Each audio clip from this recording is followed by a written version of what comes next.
From Bishop State Community College in Mobile, I'm Todd Stacy. Welcome to the second episode of our special series, Higher Education Matters, here on Alabama Public Television. Over the next half hour, we will take a look at some of the programs offered by the Alabama Community College system and the opportunities they afford to students all across the state. Whether it is here at Bishop State in Mobile or one of the other 24 campuses, Alabama's community colleges are playing a pivotal role in education and workforce development, preparing today's students for the careers of tomorrow. Here's what's ahead on the program.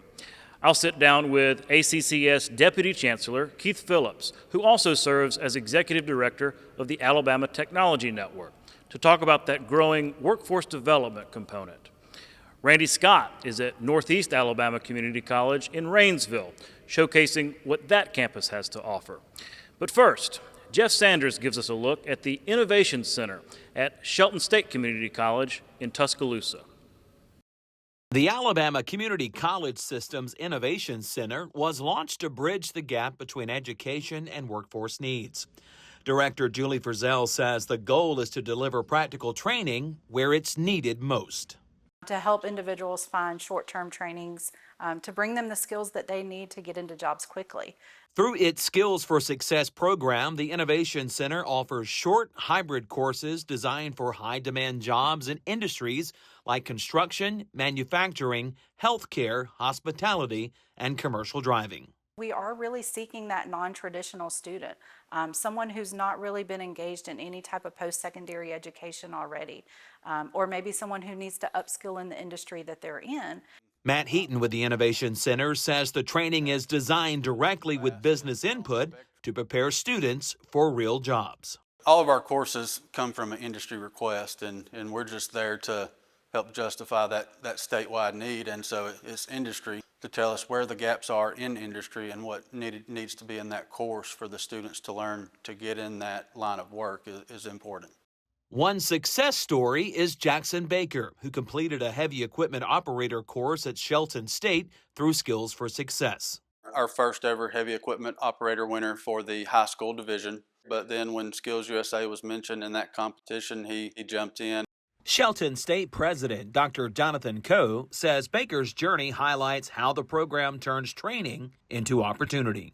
Having a student come through Shelton State and compete in that competition is wonderful, but to actually win the state competition is even better. And then I think he placed like 5th or 6th at the national level. So the hands-on opportunities that we provide, that really refines those skills and really brings home what they learned online into a contextual format. Industry partners like APAC Alabama say the partnership is essential for meeting workforce demands. They're going to come to your job site. They're going to sit down with you at your office. Okay, this is what we need. They'll go out and they're going to show you a full game plan of how they're going to help. And that's what benefits us so much.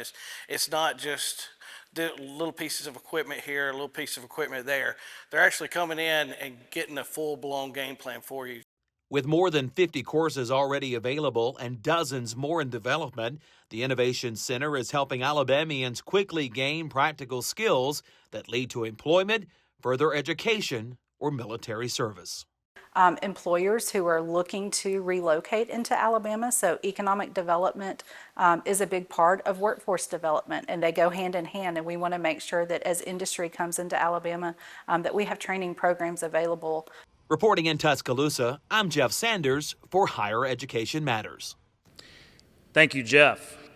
Randy Scott is up on the border of Jackson and DeKalb counties at Northeast Alabama Community College in Rainsville. Here's his look at what Northeast has to offer. Summer is starting to change to fall, and with that, a new school year is also getting started.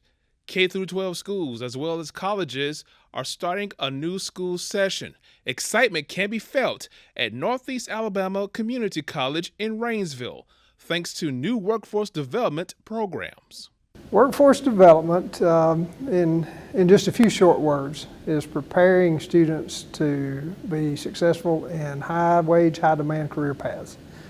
Kerry Wright is the Dean of Workforce Development at NACC and says the course covers a wide range of subjects.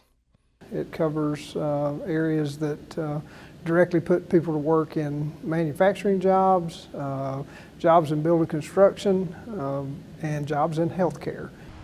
You're looking at the biggest tool on the campus of Northeast Alabama Community College. This is their Workforce Skills Training Center. It's designed to get the next workforce for this country prepared by offering them courses in dual enrollment and also giving them hands-on training in things such as heavy equipment repairs, CDL license, robotics, and even electronic repair. It's going to get the next workforce prepared for the real world. Our intent is to get more into workforce training, and this facility permits us to do that. It's a 55,000 square feet state-of-the-art facility that provides training in jobs and programs that are needed in our area and the region. 40 years ago, skilled trades was leaving Alabama, and in recent years there has been an inflow of manufacturers from automotive, fabrication jobs. Wright says the times are changing and those skills are once again in demand. Everywhere you look, there's someone manufacturing a product, and with all those manufacturing jobs and companies comes the need for the skilled worker, the machinist, the drafter, the welder, the maintenance technicians, the carpenters, the plumbers. He adds it's created a shortage problem. All these areas are being really drawn thin because of the added number of jobs and how we're having to catch up educationally with preparing students to go into fields that are non-traditional. Wright says they can now focus on future targets for the students they serve. The emphasis and focus on workforce development now is to attract that group of students that is in searching out a field where they can go in and make a living for themselves and their families, for years to come. In Rainsville, Randy Scott for Higher Education Matters. Thank you, Randy. And we'll be right back with more Higher Education Matters. Alabama Public Television is your place for quality educational services. Free professional development for educators and child care providers. Access to free curriculum-aligned videos, lesson plans, and instructional resources with PBS Learning Media. And all the PBS Kids programs parents know and trust. Learn something new every day with Alabama Public Television. Visit us at aptv.org/education to learn more. Joe Cain is regarded as the founder of Mobile's modern-day Mardi Gras celebration. In 1868, some say, in defiance of the Union occupation of Mobile, Joe Cain and 6 others paraded through downtown in a decorated charcoal wagon. Cain was dressed as fictional Chickasaw chieftain Slacabama Renico. Along the route, Cain, or the chief, symbolically declared an end to Mobile's suffering and signaled the return of the city's parading activities. Joe Cain Day, also known as the People's Parade, occurs on the Sunday before Fat Tuesday and it has become a cherished tradition in Mobile since the first procession in 1967. Joe Cain is buried in the Church Street graveyard in downtown Mobile. His granite tombstone, incised with the image of a jester, reads, "Here lies old Joe Cain, the heart and soul of Mardi Gras in Mobile." And welcome back to Higher Education Matters here on Alabama Public Television. We're here at Bishop State Community College in Mobile. And joining me next is Keith Phillips, Vice Chancellor of the Alabama Community College System and Executive Director of the Alabama Technology Network. Keith, thanks for making the time. Thank you, Todd. Proud to be here. Proud to have you in Mobile. Absolutely. Well, this is fantastic. We're getting an up-close look at what the community college system does. I mean, this is a classroom, but it looks like we're on the inside of a factory, of a plant of some kind. It did not happen by accident, by the way. This is kind of how we do things from the standpoint of, you'll hear me talk about having business and industry at the table when we're building out training. This is what, you won't see this everywhere, but oil and gas, chemical, pulp and paper, process technology is a big part of their operation, their manufacturing. So this is a little unique, and they were at the table helping design and make sure that this lab was real scale, real world, what they do on the job. Absolutely, and you can't see them now, but they were there was a class going on when we first got here. So, I mean, it really is a laboratory. Well, look, let's back up because I want to just kind of go from the top. Sure. And talk about the community college system and your role in workforce development. That's your job. You're Deputy Chancellor for Workforce Development. So talk about that role that you serve in the state. Sure, absolutely. So, if you think about the Alabama Community College system and workforce development, that's what we do. We're the largest provider of workforce development in the state. Our role is to make sure that we're providing training for Alabama citizens to gain those middle skilled jobs. We're in every community, 24 colleges, 130 locations. We're proven, we're built, we're ready. I like to talk about that a good bit from the standpoint if a business and industry comes to us, we do like we do here. We sit down at the table, talk about what their training needs are, make sure our programs align to what those needs are. Our students are graduating and being employed successfully. So it's really, from all industry sectors in the state, we touch, provide training for, recruit students into, and help them get jobs. I've talked about 24 community colleges. We're unique in that we're a system. A lot of states don't have systems of community colleges. They have independent community colleges. So we're governed by a board of trustees who actually come from business, from business and industry. They understand what needs to happen in the classroom and in the labs like this. They're business people. Our Chancellor Jimmy Baker, has had a vision for making us the leader in workforce development, and we are. He's had a big focus, not to say that academics isn't important. We have a lot of students who will come to us and do academic transfer to a four-year degree or to a four-year university, and that's fantastic. But our specialty is what we do in workforce development. 96% of our students are from Alabama. 72% of our two-year degree completers and 65% of our short-term certificate completers still live, work, and play in Alabama communities. About that, I was reading about the Skills for Success program. Can you describe what that is? Because it's a new take on workforce development. So Skills for Success was a concept that was kind of at a dinner one night with the chancellor, some industry folks. It was a concept that was etched out on a napkin, and the chancellor took that concept and we revolved it into a broader concept, an idea that was the Innovation Center and Skills for Success. The governor saw the value in it, and the legislators saw the potential value in it, and they funded it. 4 years later, we've produced about 50 plus courses that are those credentials that help individuals quickly gain a skill for employment. We've had over 50,000 students enroll in that. We run about a 46% completion rate. Completion meaning they go through the theory and then show up and complete the lab successfully. We've had a tremendous amount of success in it. And really, it's the Skills for Success course is a different approach. The theory is built where an individual can progress through the theory with their phone, a tablet, or a laptop, and kind of meeting them where they are. They progress through that on their own time. Business and industry helps design the course, and you're going to hear that's the core for everything we do, is making sure they have a seat at the table.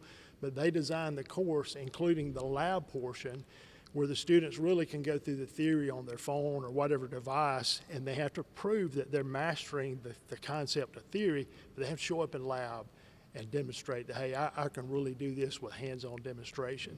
So it's a quick way to credential individuals that maybe are on the sidelines and not in the workforce. Lining up with the governor's plan, right? She wanted a lot more credentialed workers, trying to get that workforce participation rate up. I want to get to that in a second, but one of your hats is Executive Director of the Alabama Technology Network. Can you remind our audience about ATN and its role in the workforce development system? Yes. So ATN, the Alabama Technology Network, has been around since 1987, so we're in our 38th year. Our primary focus is helping existing business and industries with their incumbent worker training, upskill those individuals on the job to make sure that the companies are staying productive, that we're helping them with efficiencies. We've evolved over time. We started out as centers of excellence around the state, and we quickly realized Muscle Shoals was a center of excellence for environmental health and safety.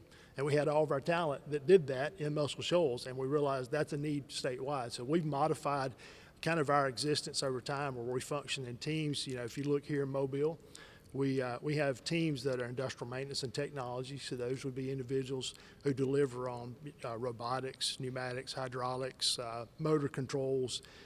We have teams that are environmental health and safety. Obviously, that's OSHA trainings, hazmat, HAZWOPER, HAZ communication. We do some environmental work. We have a team that is focused on LMD, leadership management and development.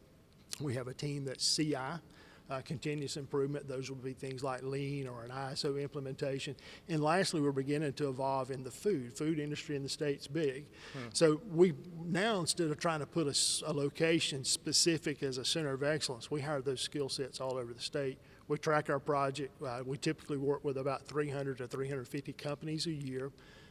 In the last 10 years, we track outcomes. Those companies obviously give economic impacts to a third party that validates that for us, and those companies have collectively $4.5 billion in economic impact. So those are things like cost savings, cost avoidance, retained sales, new sales, those type things that add up to that $4.5 billion.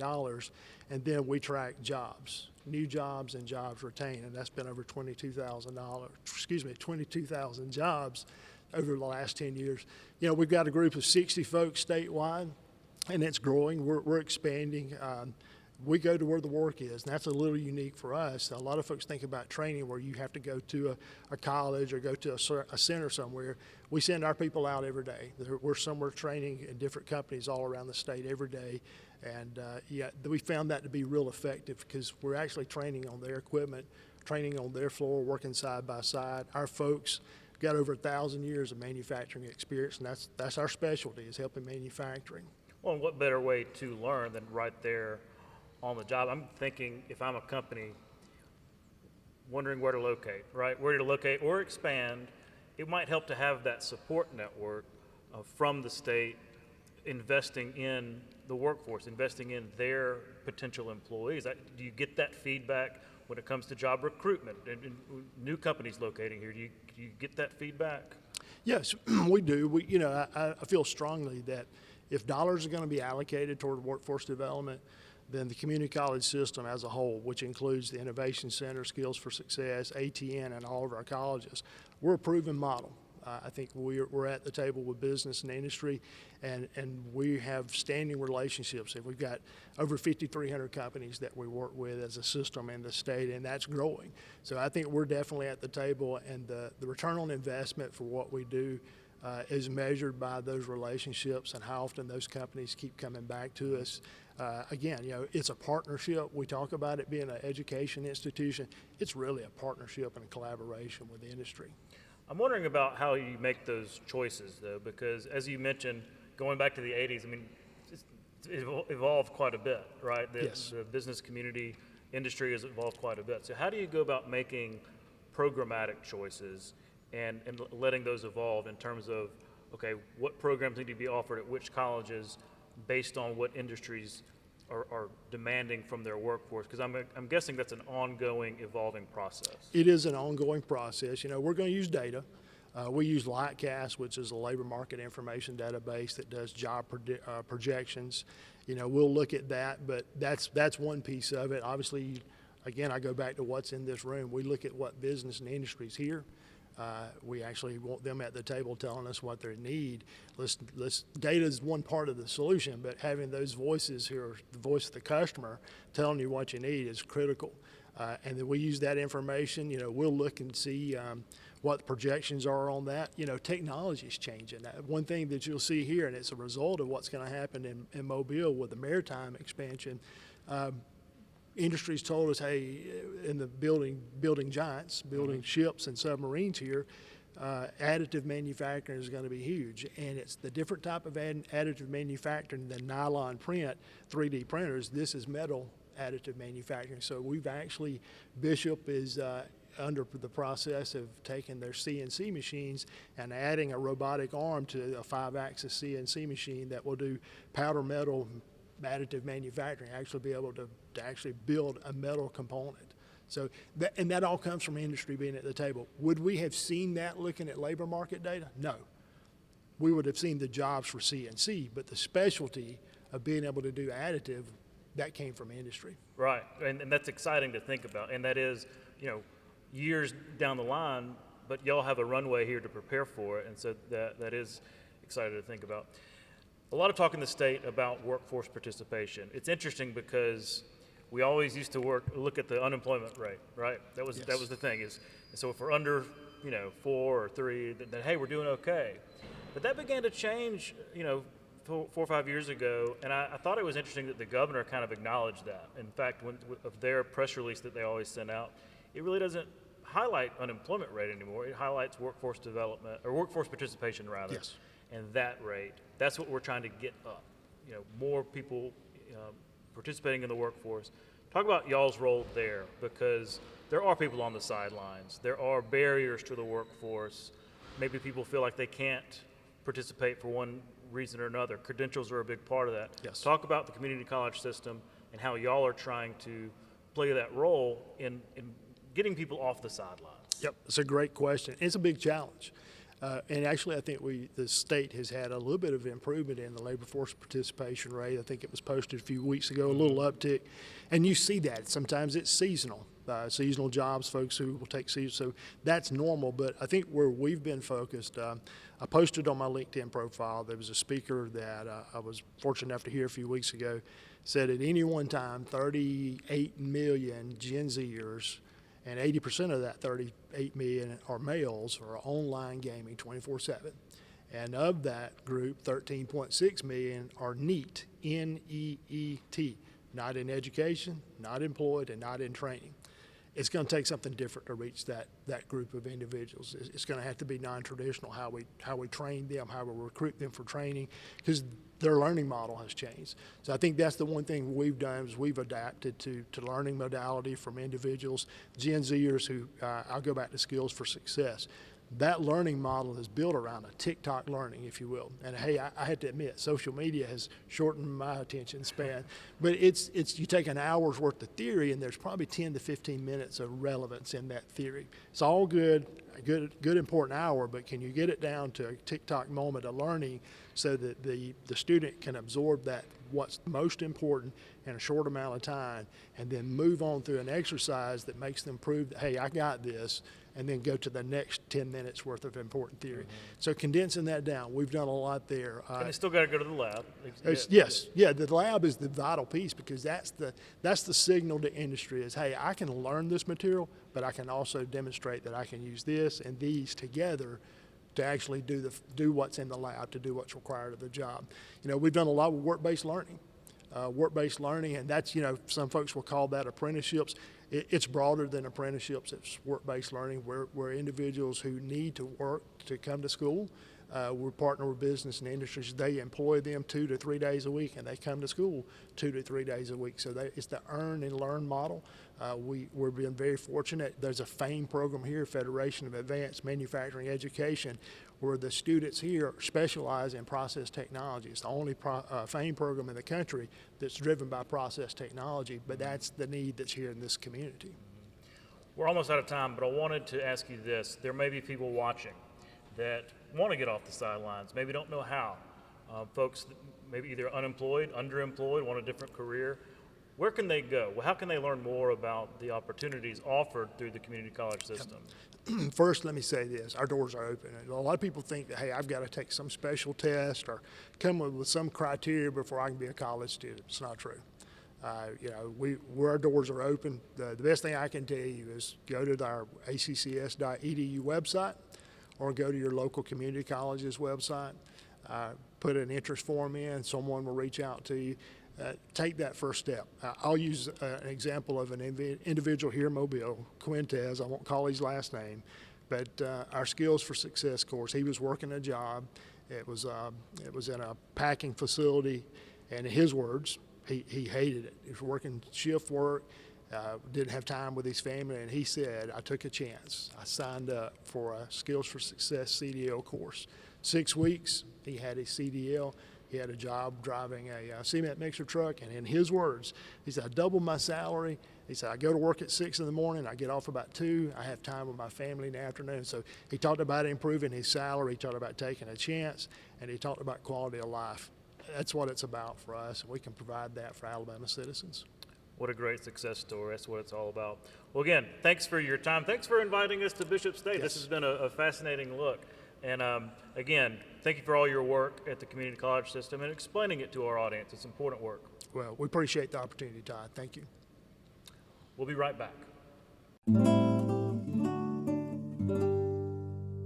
Montgomery native Catherine C. Thornton is a physicist and former NASA astronaut. A veteran of 4 space flights, Thornton has logged over 975 hours in space, including more than 21 hours of extravehicular activity. During her time with NASA, she served on the crew of STS-49, the maiden flight of Space Shuttle Endeavour, helped repair the Hubble Space Telescope, and conducted microgravity experiments in Spacelab. Alabama Public Television is your place for quality educational services. Free professional development for educators and child care providers. Access to free curriculum-aligned videos, lesson plans, and instructional resources with PBS Learning Media. And all the PBS Kids programs parents know and trust. Learn something new every day with Alabama Public Television. Visit us at aptv.org/education to learn more. And that's all the time we have for this episode of Higher Education Matters. A special thank you to our hosts here at Bishop State Community College in Mobile. For Alabama Public Television, I'm Todd Stacy. See you next time.